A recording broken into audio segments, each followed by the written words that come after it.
Hello and welcome to another episode of Meanbrews. Today we're covering another Patreon nominated style, and that's Double IPA. Let's get right into the data.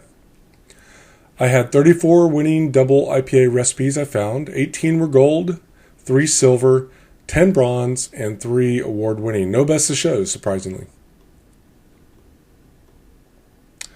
The BJCP style is 22A, an intensely hoppy, fairly strong pale ale without the big, rich, complex maltiness and residual sweetness and body of an American barley wine. Strongly hopped, but clean, dry, and lacking harshness. As with all the IPAs, I'm seeing a tremendous amount of evolution, and we'll cover that and the data. However, we're seeing that these recipes are trending with each other as they evolve to where they are today. Original gravity. We had anywhere between 1.067 to 1.094.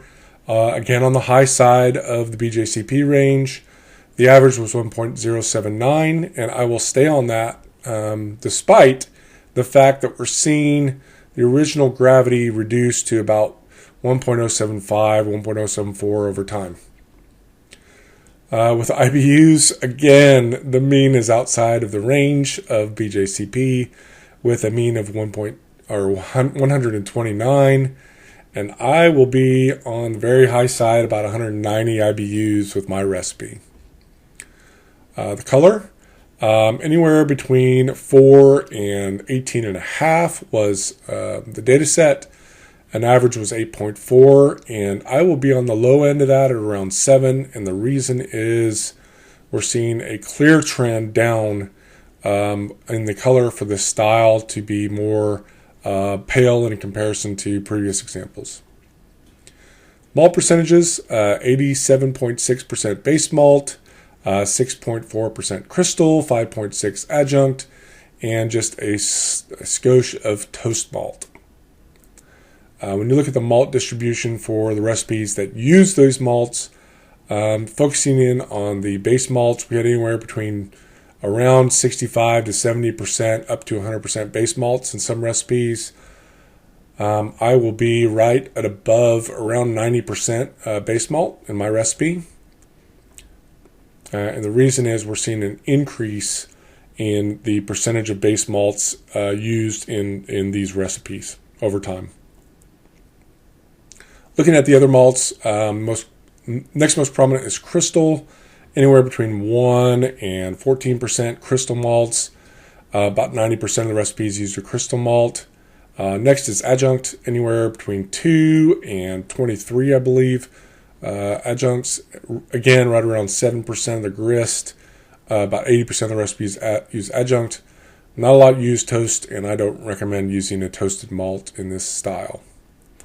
I will be using right around 5.5 crystal malts, and the same with the adjuncts.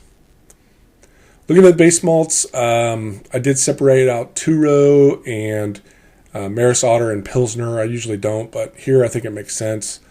Most prominent was two-row. 79% of the recipes used American two-row, and an average of 79% of the grist. I will be using them exclusively two-row at right around 90% of the grist. Others that were used, Munich was the next most prominent. Maris Otter and Golden Promise, big range here. And then wheat malt, Pilsner, and Vienna were also used. None of these were used in enough proportion of the malt or enough recipes to warrant me putting it into my Meanbrews recipe. Crystal malts, the most common was a light crystal, anywhere between crystal 10 through crystal 40, 1 to about 11% of the grist. 68% of the recipes used a light crystal malt at an average of 4.4% of the grist. The next most common was Care Pils. 53% of the recipes used a Care Pils at an average of 4.4% of the grist. I will be using under the mean for both the light crystal and Care Pils, right around 3% for both. The reason why is we're seeing a decrease, and there's 3 curves here. The blue curve is we're seeing a decrease in the amount of Care Pils used in this style. The orange curve is Crystal 60, which I showed as a non-significant part of the data set. That's going to be non-existent now in this style. But overall, crystals, the yellow curve, going all the way down to 4% is about the trend here. Toast malts, not a lot, up to 6% of the recipes use toast, and those that they used were honey malt and biscuit. Don't recommend, again, very low percentages, between 2 to 6% of the grist. Don't recommend using a toasted malt in this style. Adjuncts, the most common adjunct is dextrose, anywhere between 2.5% and I think 24% of the grist was dextrose. The average was right around 6%. Sorry, I didn't show that. Should have. I will be using around 5.5% of dextrose. Other adjuncts used were sucrose, flaked oats, flaked wheat, and brown sugar. Don't recommend using any of these. You could substitute sucrose for dextrose, but everybody's copying Pliny the Elder, which uses dextrose in its malt bill. There we go. 50% of the recipes use dextrose at 6.6% of the grist. Just under that. Bittering hops, there were 20 different bittering hops used. CTZ, Simcoe, Chinook, Warrior, Centennial, Citra, and Cascade made up more than 3/4 of the recipes. I will be using Columbus or CTZ for this style. This is an interesting one. I saw enough recipes that used a hop addition between 30 and 45 minutes that I thought I should separate it out and include it in my analysis. We had 12 recipes that used a 30 to 45 minute addition, and those additions were Simcoe, CTZ, Citra, Centennial, or Cascade, and that encompassed 3/4 of the recipes, and these were the others. A total of 12 different hops were used. I will be using both Simcoe and CTZ for my 30 to 45 minute. Flavor hops, 10 different flavor hops were used. Simcoe, Citra, Amarillo, Centennial, and Cascade were the most prominent. Again, and these others were used in some recipes. I will be using Simcoe and Citra. Aroma hops, we had 15 different aroma hops used. Simcoe, Centennial, Citra, Amarillo, and Cascade, and CTZ. Again, the C hops and Amarillo and Simcoe, the ones we're all familiar with IPA, those were the most prominent used. I'm actually not going to use an aroma hop, and I'll show you in a second why. But we'll start with whirlpool hops. We had 15 different whirlpool hops. Most prominent Citra, Simcoe, Mosaic, CTZ, and a bunch of others. I will be using Citra, Simcoe, and Centennial. And the reason why I'm using Centennial is because I've decided to skip the aroma hop and put them all in the whirlpool at the rates of both of those combined. And if you look back, Centennial was the next most prominent aroma hop used. And because I'm skipping the aroma, I'm going to put it in the whirlpool to make up for not being used in traditional whirlpool recipes. With respect to whirlpool hops, we're seeing Citra and Simcoe as very prominent in 100% of recipes some years as a aroma hop used for this style of beer. So definitely going to include those in my whirlpool edition for this style. There were 2 different dry hops used in a lot of recipes, so I separated them out. I don't think it's a biotransformation hop because that's not traditional for this style, but there is double dry hopping. So I separated it out into first dry hop and second dry hop. For the recipes that used the first dry hop, most common was CTZ, Centennial, Simcoe, Amarillo, and Citra, and some others. We had 8 different hops used in total for the first dry hop. I won't be using a first dry hop. Second dry hop, most common was Simcoe, CTZ, Citra, Centennial, Amarillo, and Cascade, and a bunch of others again. I will be using Simcoe, CTZ, Citra, and Centennial for my second dry hop edition. And what's interesting, when you see my recipe at the end, I'm going to kind of follow these proportions for each of my hop editions. So when you try to figure out why I have such different amounts for each style or for each edition, it's based upon the proportion of people that used it. So I'm going to see how that's worked well for me in the past and other styles. So I'm going to try it here as well in my recipe. All right, another busy chart here. Let's start at the top. The 30 to 45 minute edition is this gray curve right here. Anywhere between 0.15 to zero point 0.6 ounces per gallon. Around 45% of the recipes used that edition, so almost the majority, which is why I've included it in my data set here. The next one is the red curve, flavor hop, anywhere between 0.05 and 1.5 ounces per gallon. Again, just under 50% used a flavor hop edition. Aroma hops were up to 80% of the recipes using an aroma hop, anywhere between 0.05 and 1.6 ounces per gallon, so big range here. The whirlpool, 0.1 to 0.12 or 1.2 ounces per gallon. Again, under 40% used a whirlpool hop, but we'll see what the data shows as far as the trend for whirlpool and aroma in a second. The first dry hop, around 20% used the first dry hop, between 0.1 to 0.7 ounces per gallon. And the last one is the second dry hop. This is where the bulk of the recipes show some consistency between 0.1 and 2.5 ounces. That's a massive hop charge at an average of 0.8 ounces per gallon. Where am I going to be? I am going to put a 30-minute edition at 0.2 ounces per gallon.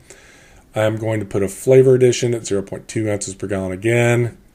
I'm going to put a whirlpool hop edition at 1, and that's because I'm basically skipping the aroma. So I'm putting in the whirlpool and aroma at the same time. So you see that pretty high hop dose there. I'm not going to do a aroma hop, and for my dry hop, you'll again see I'm going to do a single dry hop at about 1.3 ounces per gallon. I'm not going to do the double dry hopping on this style. This is kind of the reason why I'm putting my hops in the whirlpool versus late in the boil. We're seeing a huge trend of whirlpool being used and a decrease in the late boil hop additions being used, and definitely this style is trending away from boiling hops for aroma. They're going in the whirlpool. Looking at just the total amount of late hops in the kettle, anywhere between 0.1 to 3 ounces per gallon, with an average of about 1 ounce per gallon. So in a 5-gallon batch, that's 5 ounces going in the kettle between the flavor and the aroma and the whirlpool. Because I combined the aroma and whirlpool, I wanted to see what the average was for that. And that was around 0.8. And I needed to see that again because I combined those two. And then in the fermenter with both dry hops, anywhere between 0.1 and 2.5 was the range, with an average of about 1 again ounce per gallon. And because I did a single dry hop charge, that's what I was shooting for, and taking into account the trends, which is, they're increasing for whirlpool and dry.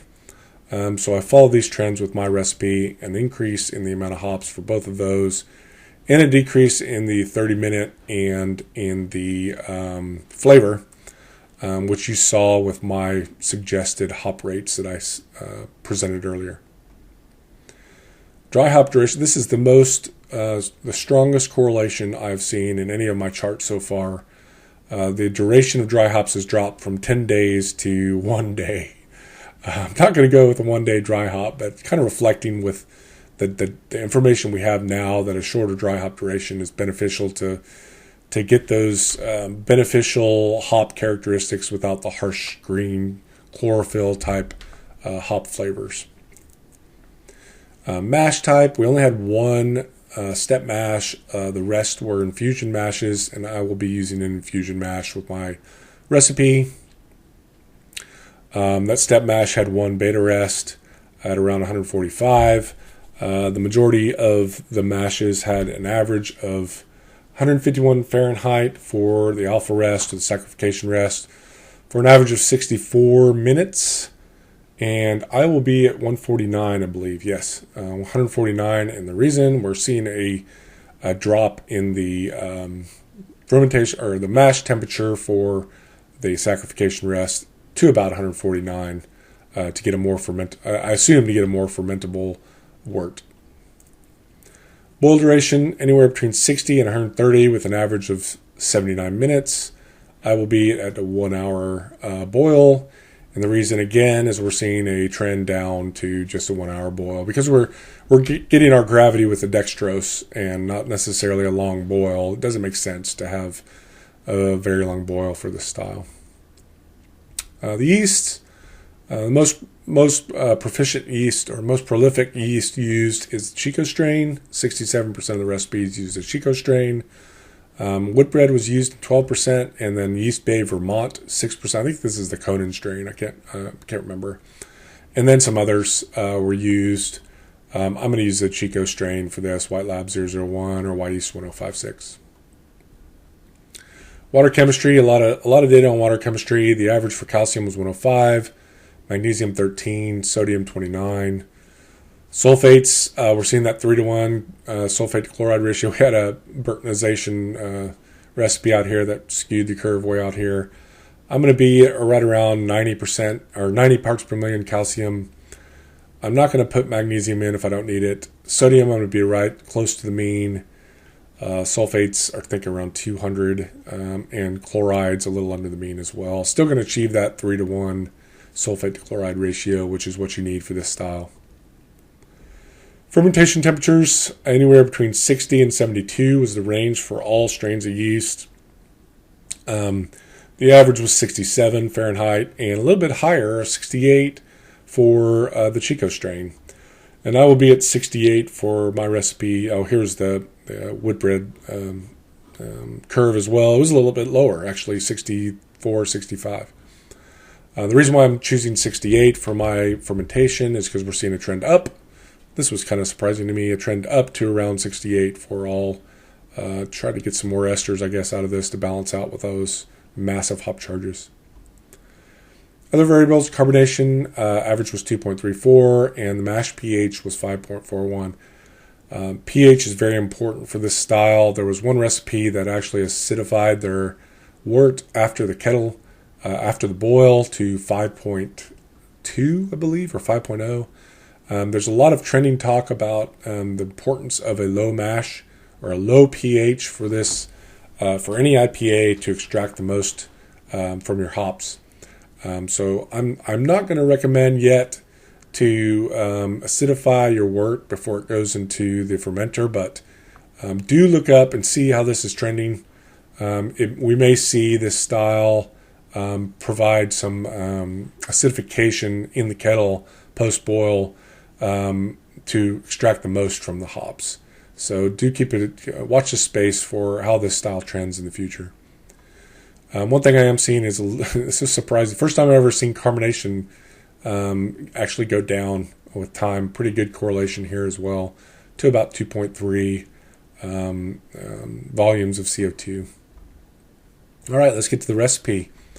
Just to recap, we had about 89% of 2-row and 5.6% dextrose, 3.2% caramel 50 or crystal 40, and 2.4% carapils. For my hops, I'm going to do a first wort hop of CTZ, give me about 79 IBUs. My two 30-minute additions are going to be Simcoe and CTZ. My two flavor additions are Simcoe and Citra. I think I said CTZ before. It's Citra and Simcoe for my flavor additions. And then Simcoe, Citra, and Centennial in the Whirlpool. For the rates of my hop additions, at the 30-minute mark, I'm going to put 0.11 or 0.82 grams per liter of Simcoe, 0.09 ounces per gallon, or 0.67 of CTZ.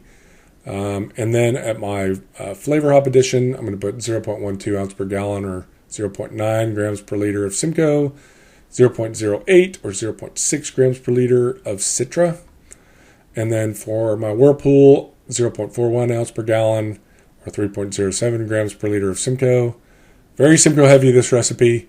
I'm going to put 0.34 ounce per gallon or 2.55 grams per liter of Citra, and 0.25 ounce per gallon or 1.87 grams per liter of Centennial. This again, these numbers match the proportion of recipes that used those hops. It's kind of a different way of looking at how much hop matter to put into your kettle. For the dry hops, we're going to use Simcoe, CTZ, Centennial, and Citra.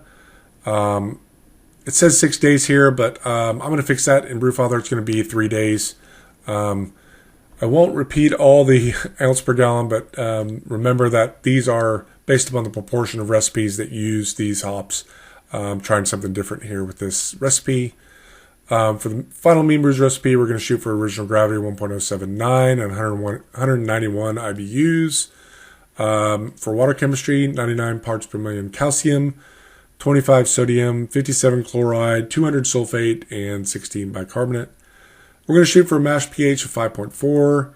We're going to do an infusion mash at 149 Fahrenheit or 65 Celsius for 60 minutes. We're going to mash out, sparge, and boil for 60 minutes and put that dextrose in the last part of the boil. Do not add it at the beginning of the boil. We're going to chill to about 66 Fahrenheit or 19 Celsius, and we're going to pitch about for a 5-gallon batch, it'd be a 2-liter starter of the Chico strain. We're going to ferment at 68, and when it starts to taper out and level out to its terminal gravity, raise it a couple degrees to let it finish, and that's when you add the second dry hop charge.